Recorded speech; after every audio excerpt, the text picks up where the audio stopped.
Could I have a Cabernet? Sure. Would you like to start a Tabernet? What? Nothing. Some of these jokes are for me.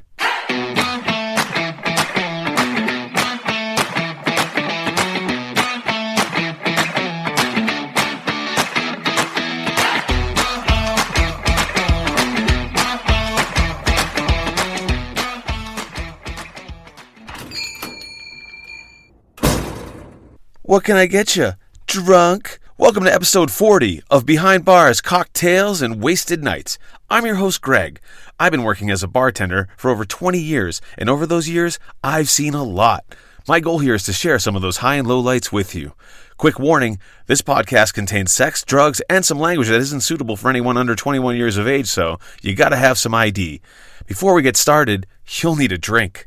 For this episode, I interviewed Sumaro, one of our security guards who made his way to Denver all the way from Africa. Ooh, ma mama. Ay, ay, ay, ay. Ooh, ma mama. Ay, ay, ay, ay. Sorry. So, we're going to do a drank from the Dark Continent. Don't fucking cancel me. That's the nickname. Okay.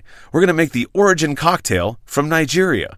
In a mixing tin, muddle freshly grated ginger, 3 strawberries, add 2 ounces of Origin, which is an African alcoholic beverage similar to beer but isn't made with barley or hops, 1 ounce of white Zinfandel, and pour that over ice into a Collins glass with a sugared rim. Garnish with a pear slice and Hakuna Matata yourself into a comfortable chair. And as always, if you don't have any of that shit lying around, a shot of silver tequila and a key bump will suffice. So, settle in and picture my short white ass in my tiny closet studio with a jacked black rugby player asking the tough questions. Without further ado, here's Sumaro. All right, everybody, welcome to Behind Bars, Cocktails, and Wasted Nights, episode 40. I can't believe we made it this far. I got a great interview for you today. I have the bar security extraordinaire, Sumaro.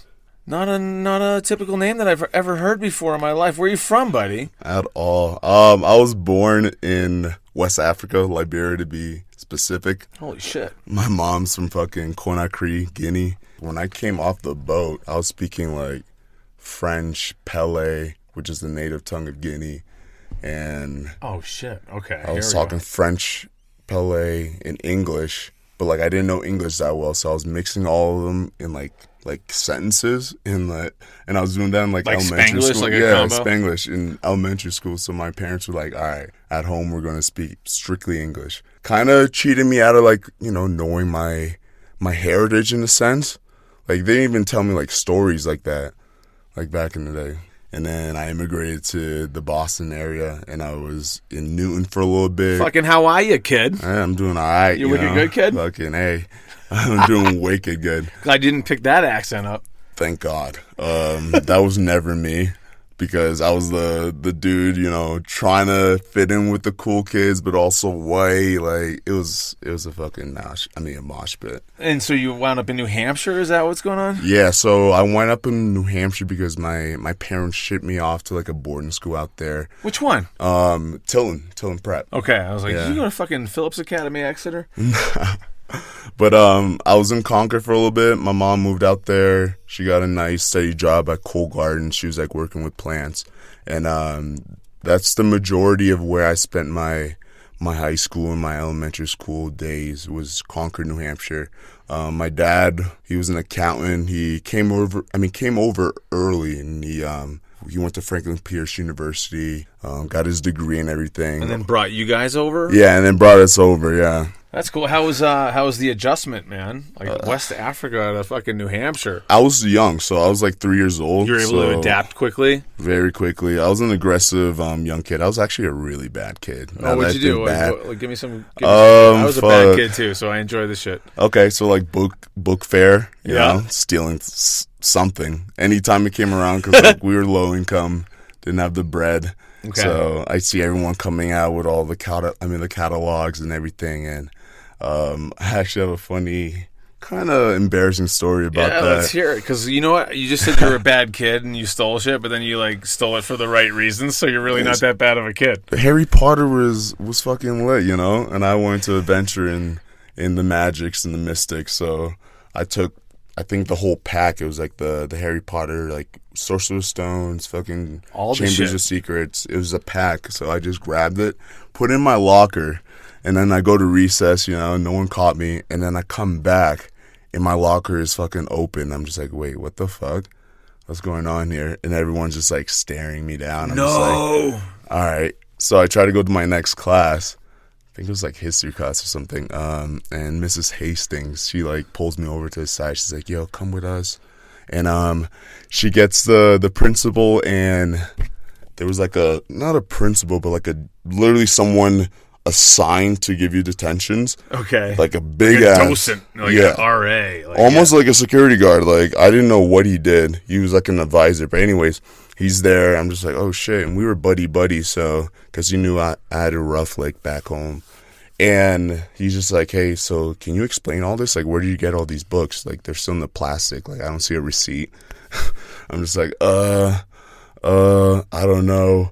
Like just trying to honestly buy time. It probably wasn't that, because at the time I was a pretty good liar. Now I'm the shittiest liar. But you always got to come up with the excuse before you do something. Like, oh, okay, if I get caught, in case I get caught, I got this. Right. But I've been there before, man. Like, so in high school we used to go to study hall, and it was like these guys that were all musicians, and what we would do is steal musical instruments from music stores. Oh, shit. And then, like, sell them for, like, half price for all the musicians. So what would happen, this is before cell phones, like, we would go to the store, we would scout out how many people worked there.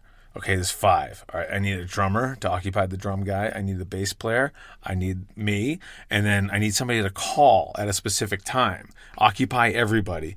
And, like, the guitar player in the band would walk up with an empty guitar case, and he'd start playing a guitar, like testing it out. And when I said, man, I really like that Fender, that meant it was okay. And he could put the guitar in the case and walk out. And we did that like 5 times until I got busted. And I didn't have an excuse when we got busted. Kind of like you. We're talking like cops? Oh, dude. Yeah. Oh, fuck. Cops fucking. Dude, the security guard grabbed me on the shoulder because he heard about all these music stores getting hit. Oh, my goodness. And then, like, everybody I thought was in the store was a security guard watching me the whole time. I was stealing a drum machine, fucking Dr. Rhythm, fucking programmable drum machine that, like, DJs use.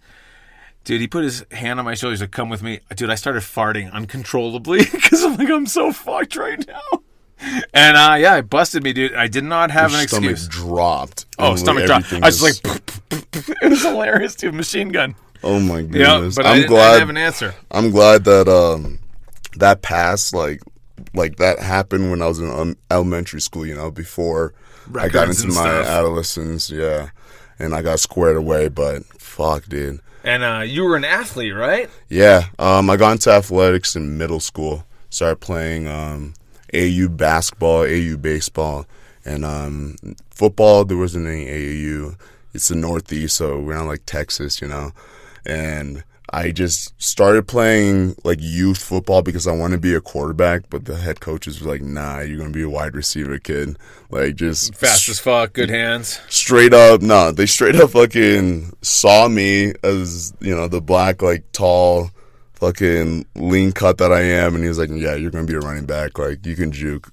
And I was like, oh, come on now. But the light skin, one of my childhood friends, Terrence Sylvester, he got to try out. I had quarterback for like a week.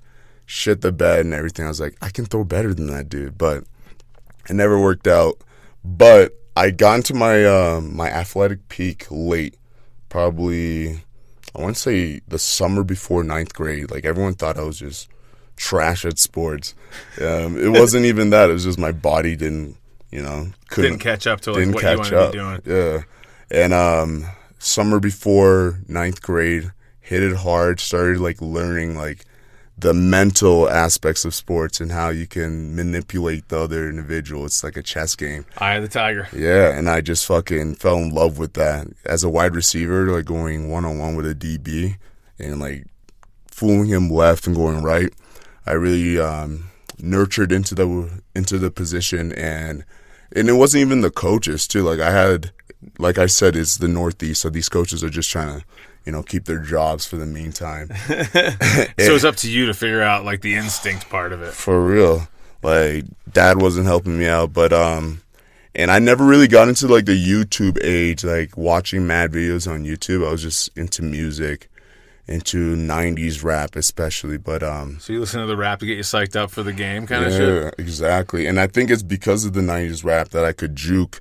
I always found a similarity to rap and music and dancing and juking and being agile. It is like a dance. Like it's like a ballet. Like Lynn Swann on the Steelers was a ballet dancer. Oh, I heard about that. The wide receiver, and he would just like outdo everybody, man. So you must have had good hands. Yeah, for sure. I got massive ass hands. I mean, then not OBJ hands, but that fucking translated to you playing rugby. We were talking before the podcast. Now you're a fucking pro rugby player. yeah, I've been playing rugby for like 6 years, and geez Louise, it's been the savior of my career, not only on the field but off the field. The camaraderie and just the brotherhood that rugby brings is like a whole different mentality than football. Oh, no, dude. I used to live in Aspen, and during Ruggerfest, the teams would come, and I'd always know when it was Ruggerfest because, like, these giants with New Zealand, Australian, and British accents would come in, just drink 13 beers. It looked like they were holding Tabasco bottles because they were so big. Louise. And they drink 13 beers, and there was no discernible change in their behavior except for the fact that they all were arm in arm singing songs at the end of it. So, yeah, the camaraderie. Maybe shirtless. I've never seen anything like it, yeah. Football, nah, like... Football, everyone's out for themselves. Yeah, you're trying to hurt so many egos on the field, honestly.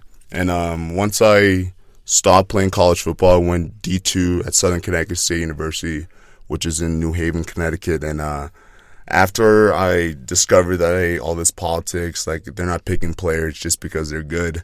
I'm going to just focus on my education, sports management, business minor. But I took a step back and almost like a gap year, and I went to a party. It was like a huge, almost Animal House-like party, and I was like, holy shit, rugby guys are like throwing down. They said, hey, you're the wide receiver. Like, what the fuck are you doing here? It's a Friday night. You have a game tomorrow. I'm like, nah, I quit.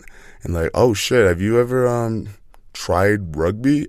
And I was like, nah. It's like a what drug. the fuck is rugby? What the fuck is rugby? Do a line of rugby. And I fell in love with it right off the bat. They spent the rest of the night trying to convince me, and it worked out. I just love the fact that they didn't care about like what other people thought about them, you know? They're just with the boys and about the camaraderie. Well, you're a fucking badass. You're tough as nails, and like I'm super psyched that you have my back.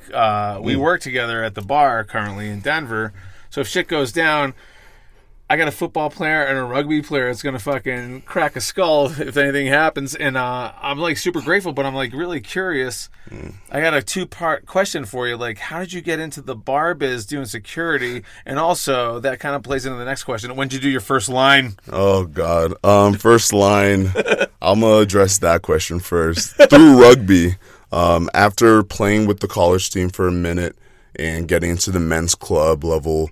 I wasn't professional yet, but I was just, building my resume, and my resume leaded me to rugby league, which is the Australian national sport, or not national sport because they like to play Aussie Australian rules, yeah. Yeah, rugby, which is a completely different story. Anyways, it's like the NFL in Australia, and these guys party hard. So we're in Boston playing the Greyhounds, I believe that's the name of the team. These Australians, it was my manager, like the head coach, he like brings out a pot of Coke and it's like, what the fuck is this substance? And they're like, hey, like, I mean, you don't have to if you don't want to, but like I told you, I've always been different, growing up, and I've always been a wild child, so I did it, and it was amazing. They should have just told me that it was similar to Adderall, because Adderall never makes me feel bad at all. I never heard that one. Yeah, it's because it's mine. Nobody hears me. But it's like, it releases all the dopamine. You feel fucking super good. And I was already a college student, like, once, so that just worked out. And so, like, you partied your face off that night. Yes, we partied our face off. And the nice thing about Boston is, like, the females are so aggressive. Like, they're successful women. And I ended up getting picked up. What can you build? Yeah, so they came after you. They came after me. It's like Boston and New York. Like, the ratio, they're, like, hardcore. Hardcore. So I never experienced anything like that, but I enjoyed the ride. And she took me back, got me an Uber, made sure, I had coffee in the morning, She cooked a nice ass breakfast. Okay, you skipped the whole part though. We Oh, were from this. You can't just go to breakfast. Oh, okay. All right. You guys want How the do you like